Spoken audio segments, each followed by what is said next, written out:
అందరికీ నమస్తే. Welcome to social post. నేను మీ చాణక్య. ప్రెజెంట్ ఇప్పుడున్న యూత్ అందరికీ అంటే ఒక బలహీనత అనుకోవాలా? లేకపోతే వాళ్ళ పార్ట్నర్‌ని కరెక్ట్‌గా చేసుకోలేకపోతున్నారనుకోవాలా? లేకపోతే ఏంటి? ఈ కన్‌ఫ్యూజన్ ఏంటి షిప్స్‌లో? సో, దీని గురించే అసలు పర్ఫెక్ట్ పార్ట్నర్ అంటే ఎవరు? వాళ్ళని కరెక్ట్‌గా సెలెక్ట్ చేసుకోవడం ఎలా అనే దాని గురించి ఇప్పుడు మనతో పాటు డిస్కస్ చేయడానికి అండ్ ప్రముఖ మోటివేషనల్ స్పీకర్ అయిన కంప నాగేశ్వర్ గారు ఉన్నారు. ఆయనతో మాట్లాడదాం. Hi sir. నమస్తే సార్. నమస్తే.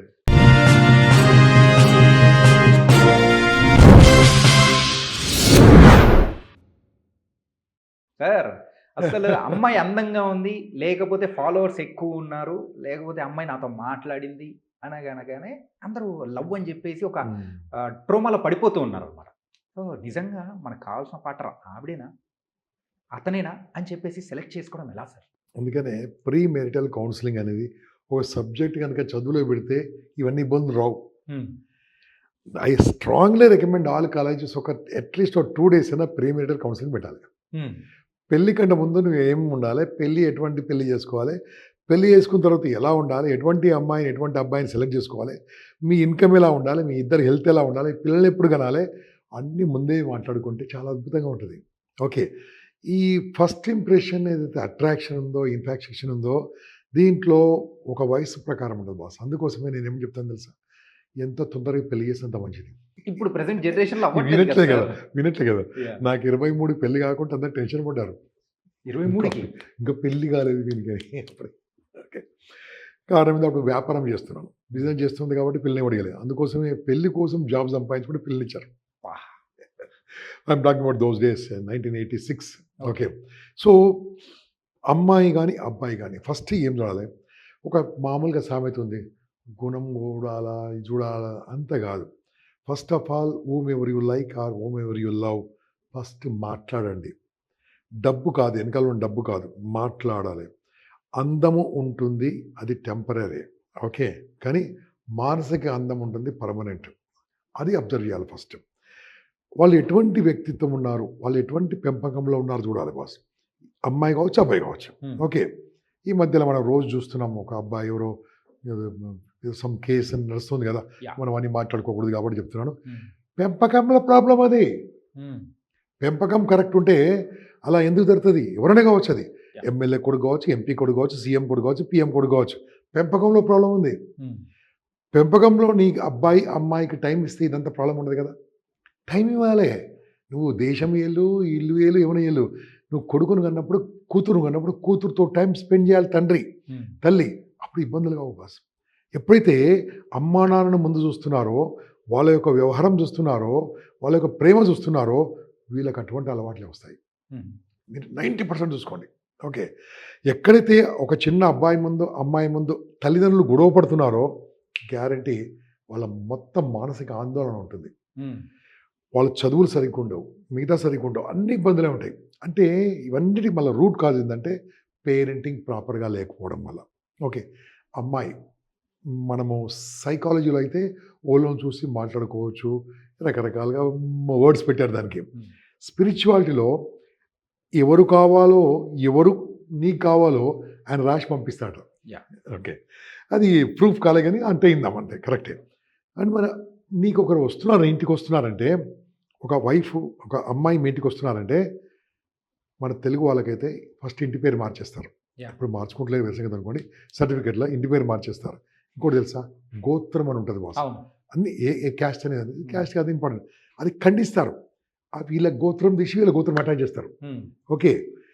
అక్కడ 20 ఏండ్లు, 18 ఏండ్లు, 30 ఏండ్లు పెంచింది వదిలిపెట్టి ఇక్కడ 70 ఏళ్ళు ఉండడానికొస్తారు. ఓకే. అక్కడ ఏం చేశారు ఇంపార్టెంట్ కాదు. అంటే భార్య అనేవాడు తెలుసా?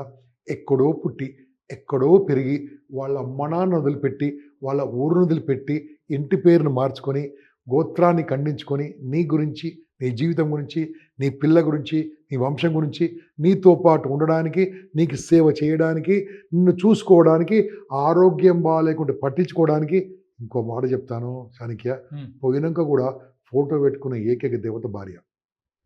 ఎంత పవర్‌ఫుల్ కదా! నేను వైఫ్ గురించి చెప్పాను. హస్బెండ్ పెళ్ళైన తర్వాత పాపం ఆయనకి ఏం లేదు ఇంకా. హ్మ్. ఓకే. ఏదైనా సరే వైఫ్ గురించి ఆలోచిస్తుంటాడు. తన గురించి ఆలోచిస్తుంటాడు. ఏదో ఆ వయసులో ఉన్నప్పుడు ఇలా ఉన్నప్పుడు కాస్త ఆ క్యారియర్ మీద కాన్సంట్రేషన్ వేసి ఇల్లు పట్టించుకోడు. కాకుంటే ఎప్పుడైతే అమ్మాయిని చూసినప్పుడు మా దగ్గర దీపక్ జోషి అని ఒక సైకాలజిస్ట్ ఉండేవాడు. దీపక్ జోషి బాంబేలో ఉంటాడు. ఓ క్యాబోల్ తాత ఏమన్నాడు తెలుసా, అమ్మాయి నీకు ఎలాంటి అమ్మాయి కావాలంటే చూడగానే ఇది నాది అనిపించాలంట. అలాంటి ఫీలింగ్ రావాలంట, అట్రాక్షన్ కావద్దు. అమ్మాయి కూడా అనిపించాలంటే వీడు నా వాడైతే బాగుండు అనిపించాలంట. వాని డబ్బు బాగుంది, వాని కారు బాగుంది, వాడిని చూడడానికి బాగున్నాడు అది కాదు, ఈమె బాగుంది అందంగా ఉంది అది కాదు, వాళ్ళు వెనకాల ఆస్తుంది కాదు, ఆ మనసులో క్లిక్ ఉంటుందట. ఆయన భలే చెప్తాడు, చిట్టుకుపోతే కదంట. సో అది వచ్చిందనుకో అప్పుడు నువ్వు కష్టపడు, ఇంకా ఎంత కష్టపడితే కష్టపడు, అటువంటి అమ్మాయి గురించి కష్టపడు, అటువంటి ఒప్పించి కష్టపడు, ఏమైనా చేయి. అంటే అది నీ మనసు ఒప్పుకున్నప్పుడు చేయాలి. అంతేగాని మనసు ఒప్పుకుంది కాబట్టి ఏ రకంగా బలవంతంగానే చేస్తాను, బలవంతంగా ఒప్పిస్తాను అంటే ఏమవుతుంది, అన్ని ఇబ్బందులు అవుతాయి. నో, ఎవరిని కూడా ప్రెషర్ చేయలేము కాబట్టి మనసులో ఒప్పుకున్నప్పుడు బాగుంటుంది. అందుకోసమే నేనేమంటాను తెలుసా, ఏదైనా మ్యారేజ్ సెట్ కాగానే ఈ మధ్యలో ఏమైంది తెలుసా, పెళ్ళైన 3 రోజులకు డివోర్సు, 30 రోజులకు డివోర్సు, 3 నెలలకు డివోర్సు, 3 ఏళ్ళకి డివోర్సులు. మొన్న 3 నిమిషాలకు డివోర్స్ వచ్చింది, పెళ్లి మండపంలో వచ్చింది, వచ్చింది. కాబట్టి ఇలా వస్తుంది, అండర్స్టాండింగ్ లేదు. అందుకోసమే పెళ్ళి సెట్ అయిన తర్వాత ఒక 6 నెలలు మాట్లాడుకోవాలి. మోస్ట్ ఇంపార్టెంట్, ఇద్దరు మెడికల్ చెకప్ చేయించుకోవాలి. This is most important, I strong recommend. అన్ని రకాల మెడికల్ చెకప్, డాక్టర్ని సంప్రదించి, ఫ్యామిలీ డాక్టర్ను మెడికల్ చెకప్లు వాళ్ళకేమి వీళ్ళకేమి చూసుకోవాలి. ఇప్పుడే ఎన్ని ఇబ్బందులు వస్తున్నాయో నాకు తెలుసు కాబట్టి. తర్వాత అటు ఫ్యామిలీ ఇటు ఫ్యామిలీ కలిసి తిరగడం వల్ల అర్థమవుతుంది. సెట్ కాలేదనుకోండి, పెళ్ళి కాకముందే బ్రేకప్ అయితే బెస్ట్. పెళ్ళైన తర్వాత బ్రేకప్ అయితే అటు ఇబ్బంది ఇటు ఇబ్బంది. కాబట్టి ఇది 6 నెలలు మినిమం మాట్లాడుకోవాలి. 6 నెలలు కాస్త అప్పుడప్పుడు కలుస్తూ కప్ ఆఫ్ కాఫీయో టీయో తాగుతూ ఉంటే వాళ్ళు కలిసిపోతే బాగుంటుంది. అంతేగాని ఇమ్మీడియట్గా టక్కున ఏదో మనసుకు వచ్చిందని చేసేసుకుంటే అన్ని ఇబ్బందులు అయితే ఉంటాయి. ఇది నెంబర్ 1. నెంబర్ 2, పెళ్ళైన తర్వాత కూడా హ్యాపీగా కలిసి ఉండాలంటే అండర్స్టాండ్ చేసుకోవాలి ఇద్దరిగా. అండర్స్టాండింగ్ నేచర్ అంటే మా అమ్మ పోయింది, అత్తమ్మ వచ్చింది. అబ్బాయి కావచ్చు, అమ్మాయి కావచ్చు. అబ్బాయికి అత్తమ్మ వస్తుంది, అమ్మాయికి అత్తమ్మ వస్తుంది. నాన్న పోయి మామయ్య వచ్చాడు, ఓకే, ఏ మామయ్య వచ్చి మామయ్య వచ్చాడు. ఈ ఒక కుటుంబం 2 కుటుంబాలు అయినాయి కదా, అది ఆనందంగా స్వీకరించగలిగితే అద్భుతంగా ఉంటుంది బాస్. అటువంటి కాపురాలే ఇంకా కలిసి ఉన్నాయి. ఆ పాశ్చాత్యులు మనం చూసి ఆశ్చర్యపోతారట, ఏంటి పెళ్ళి అయితే ఇలా కలిసి ఉంటారండి, కలిసి ఉన్నారు. మై మ్యారేజ్ 87, నౌ ఆల్మోస్ట్ 2027 రాబోతుంది. ఇన్నేళ్ళు అంతే. గొడవలు లేవా, నాకు నా భార్య గొడవ పడ్డాము, తిట్టుకోమా తిట్టుకుంటాము, కానీ కలిసి ఉంటాం. కారణం ఏంది, ఒకళ్ళంటే ఒకరికి ఇష్టం కాబట్టి, ఒకరంటే ఒకరికి ఇష్టం కాబట్టి. ఇంకోటి ఇబ్బందులు ఉంటాయి బాస్, కంపల్సరీ ఉంటాయి. ఫ్యామిలీ తర్వాత గొడవ పడని భార్య భర్త ప్రపంచంలో ఎవరు ఉండరు, దేవుడు ఉండడు, ఓకే, ఉంటాయి. బట్ ఆ లవ్ అనేది ఒకసారి వచ్చిన తర్వాత జీవితాంతం హ్యాపీగా ఉంటే ఆనందంగా ఉంటుంది. మనిషి యొక్క లైఫ్ ఏంది బాస్, హ్యాపీగా ఉండే కదా లైఫ్ లాంగ్. అప్పుడు నీ పార్ట్నర్తో, స్పౌస్తో హ్యాపీగా ఉంటే బాగుంటుంది. ఇంకోటి ఏమన్నారు మీరు, పెళ్ళి చేసుకోవడానికి ఇష్టపడలేరన్నారు. అదేదో ముందే నిర్ణయించుకో.